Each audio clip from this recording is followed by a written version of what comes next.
जय राम जी की। श्री वाल्मीकि रामायण युद्धकांड 102वां सर्ग। इंद्र के भेजे हुए रथ पर बैठकर श्री राम का रावण के साथ युद्ध।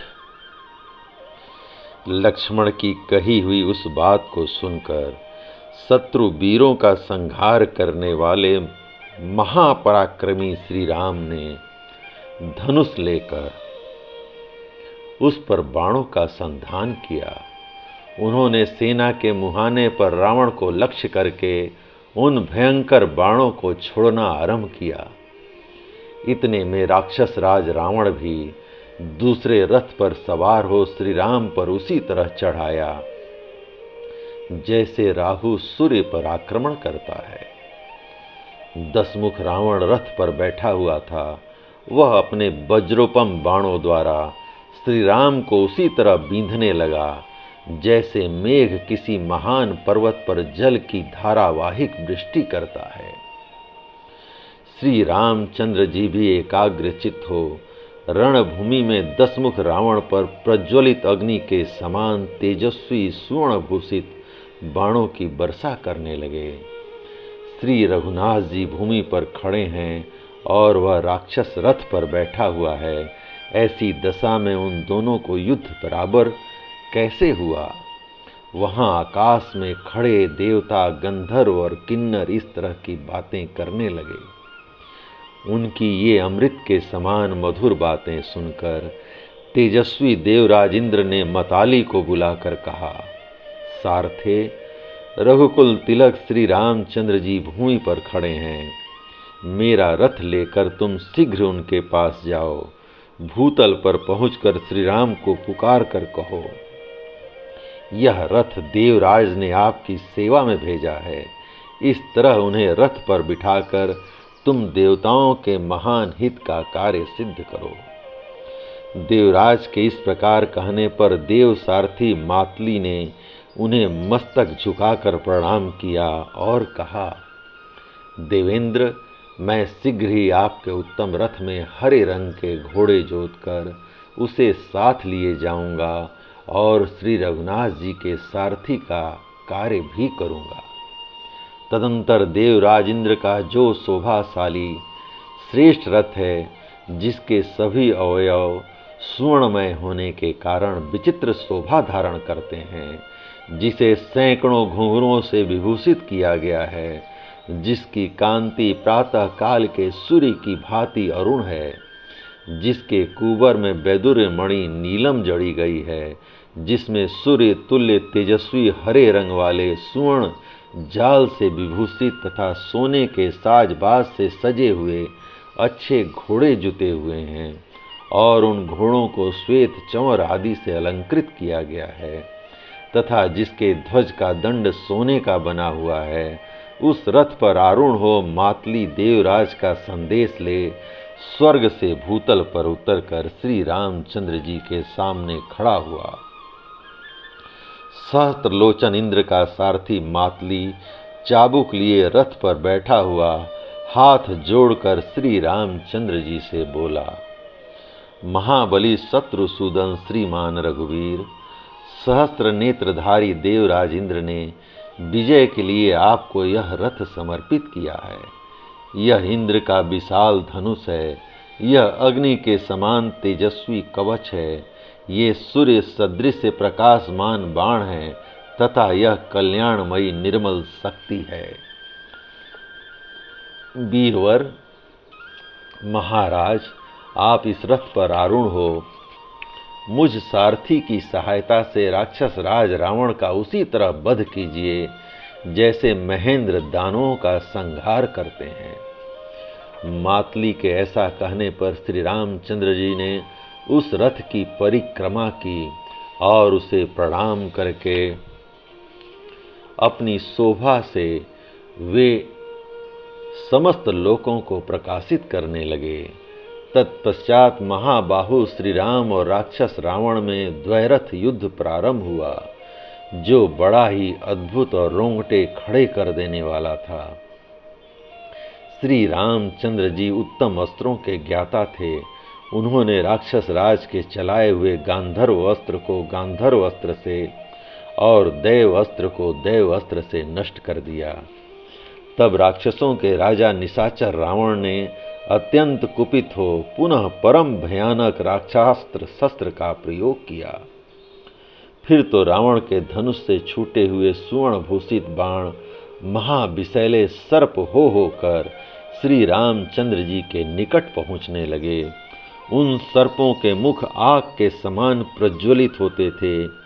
वे अपने मुखों से जलती आग उगल रहे थे और मुंह फैलाए होने के कारण बड़े भयंकर दिखाई देते थे।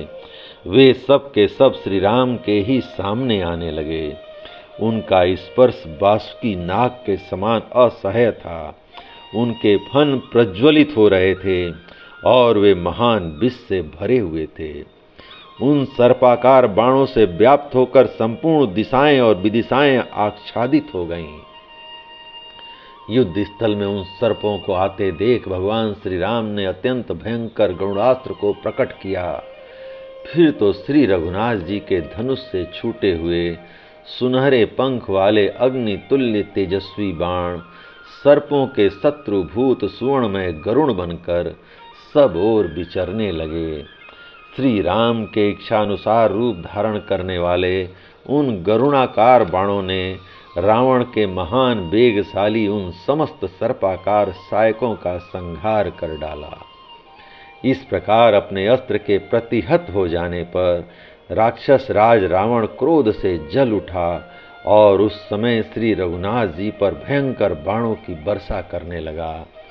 अनायास ही महान कर्म करने वाले श्री राम को सहस्त्रों बाणों से पीड़ित करके उसने मातली को भी अपने बाण समूहों से घायल कर दिया।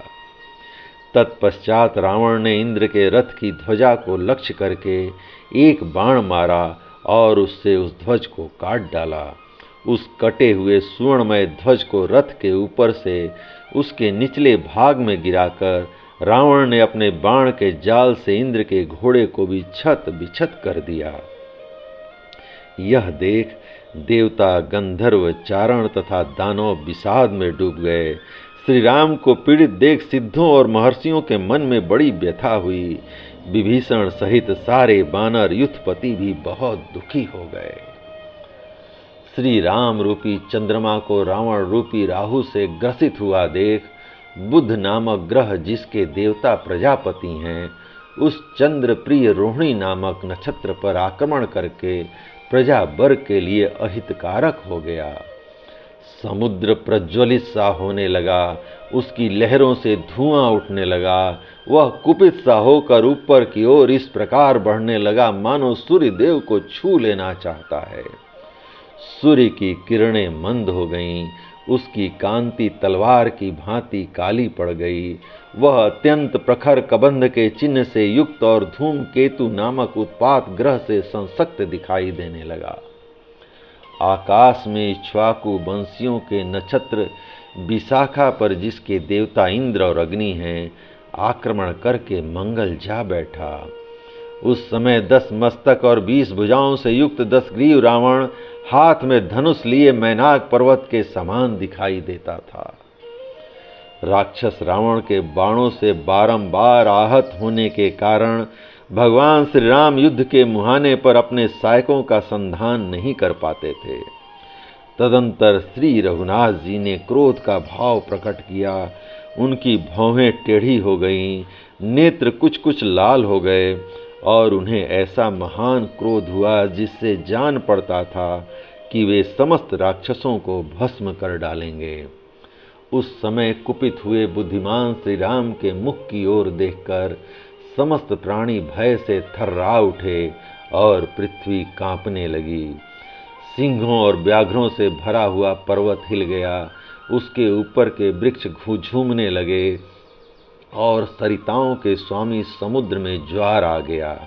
आकाश में सब ओर उत्पात सूचक गर्भाकार प्रचंड गर्जना करने वाले रूखे बादल गरजते हुए चक्कर लगाने लगे।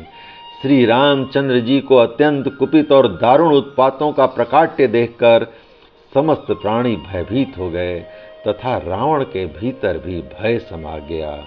उस समय विमान पर बैठे हुए देवता, गंधर्व, बड़े बड़े नाग, ऋषि, दानव, दैत्य तथा गरुण, ये सब आकाश में स्थित होकर युद्धपरायण सूरवीर श्री राम और रावण के समस्त लोगों के प्रलय की भांति उपस्थित हुए नाना प्रकार के भयानक प्रहारों से युक्त उस युद्ध का दृश्य देखने लगे।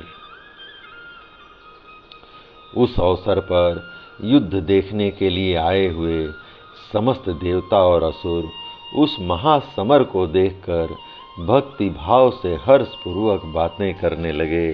वहां खड़े हुए असुर दशग्रीव को संबोधित करते हुए बोले, रावण तुम्हारी जय हो। उधर देवता श्री राम को पुकार कर बारंबार कहने लगे, रघुनंदन आपकी जय हो, जय हो। इसी समय दुष्टात्मा रावण ने क्रोध में आकर श्री रामचंद्र जी पर प्रहार करने की इच्छा से एक बहुत बड़ा हथियार उठाया। वह वज्र के समान शक्तिशाली, महान शब्द करने वाला तथा संपूर्ण शत्रुओं का संहारक था। उसकी शिखाएं शैल शिखरों के समान थीं। वह मन और नेत्रों को भी भयभीत करने वाला था। उसके अग्रभाग बहुत तीखे थे। वह प्रलय काल की धूम युक्त अग्नि राशि के समान अत्यंत भयंकर जान पड़ता था। उसे पाना या नष्ट करना काल के लिए भी कठिन एवं असंभव था। उसका नाम था सूल। वह समस्त भूतों को छिन्न भिन्न करके उन्हें भयभीत करने वाला था। रोष से उद्दीप्त हुआ रावण ने उस सूल को हाथ में ले लिया। समर भूमि में अनेक सेनाओं में विभक्त सूरवीर राक्षसों से घिरे हुए उस पराक्रमी निशाचर ने बड़े क्रोध के साथ उस सूल को ग्रहण किया था। उसे ऊपर उठाकर उस विशालकाय राक्षस ने युद्ध स्थल में बड़ी भयानक गर्जना की। उस समय उसके नेत्र रोष से लाल हो रहे थे और वह अपनी सेना का हर्ष बढ़ा रहा था। राक्षस राज रावण के उस भयंकर सिंहनाद से उस समय पृथ्वी, आकाश, दिशाओं और विदिशाओं को भी कंपित कर रहा था। उस महाकाय दुरात्मा निशाचर के भैरव नाद से संपूर्ण प्राणी थर्रा उठे और सागर भी विक्षुब्ध हो उठा। उस विशाल सूल को हाथ में लेकर महापराक्रमी रावण ने बड़े जोर से गर्जना करके श्री राम से कठोर वाणी में कहा, राम, यह सूल वज्र के समान शक्तिशाली है। इसे मैंने रोष पूर्वक अपने हाथ में लिया है। यह भाई सहित तुम्हारे प्राणों को तत्काल हर लेगा। युद्ध की इच्छा रखने वाले राघव, आज तुम्हारा वध करके सेना के मुहाने पर जो सूरवीर राक्षस मारे गए हैं, उन्हीं के समान अवस्था में तुम्हें पहुंचा दूंगा। रघुकुल के राजकुमार ठहरो, अभी इस सूल के द्वारा तुम्हें मौत के घाट उतारता हूँ। ऐसा कहकर राक्षस राज रावण ने श्री रघुनाथ जी के ऊपर उस सूल को चला दिया। रावण के हाथ से छूटते ही वह सूल आकाश में आकर चमक उठा। वह विधुन मालाओं से व्याप्त सा जान पड़ता था। 8 घंटों से युक्त होने के कारण उससे गंभीर घोष प्रकट हो रहा था। परम पराक्रमी रघुकुल नंदन श्री राम ने उस भयंकर एवं प्रज्वलित सूल को अपनी ओर आते देख धनुष तान कर बाणों की वर्षा आरंभ कर दी। श्री रघुनाथ जी ने बाण समूहों द्वारा अपनी ओर आते हुए सूल को उसी तरह रोकने का प्रयास किया जैसे देवराज इंद्र ऊपर की ओर उठती हुई प्रलय अग्नि को संवर्तक मेघों के बरसाए हुए जल प्रवाह के द्वारा शांत करने की चेष्टा करते हैं, परंतु जैसे आग पतंगों को जला देती है, उसी तरह रावण के उस महान सूल ने श्री रामचंद्र जी के धनुष से छूटे हुए समस्त बाणों को जलाकर भस्म कर दिया। श्री रघुनाथ जी ने जब देखा मेरे सायक अंतरिक्ष में उस सूल का स्पर्श होते ही चूर चूर हो राख के ढेर बन रहे हैं, तब उन्हें बड़ा क्रोध हुआ। अत्यंत क्रोध से भरे हुए रघुकुल नंदन रघुवीर ने मातली की लाई हुई देवेंद्र द्वारा सम्मानित शक्ति को हाथ में ले लिया। बलवान श्री राम के द्वारा उठाई हुई वह शक्ति प्रलय काल में प्रज्वलित होने वाली उल्का के समान प्रकाशमान थी। उसने समस्त आकाश को अपनी प्रभा से उद्भासित कर दिया तथा उससे घंटा नाद प्रकट होने लगा। श्री राम ने जब उसे चलाया तब वह शक्ति राक्षस राज के उस शूल पर ही पड़ी। उसके प्रहार से टूक टूक और निस्तेज हो वह महान शूल पृथ्वी पर गिर पड़ा। इसके बाद श्री रामचंद्र जी ने सीधे जाने वाले महावेगवान वज्र तुल्य पैने बाणों के द्वारा रावण के अत्यंत वेगशाली घोड़ों को घायल कर दिया। फिर अत्यंत सावधान होकर उन्होंने 3 तीखे तीरों से रावण की छाती छेद डाली और 3 पंखदार बाणों से उसके ललाट में चोट पहुंचाई। उन बाणों की मार से रावण के सारे अंग छत बिछत हो गए। उसके सारे शरीर से खून की धारा बहने लगी। उस समय अपने सैन्य समूह में खड़ा हुआ राक्षस राज रावण फूलों से भरे हुए अशोक वृक्ष के समान शोभा पाने लगा।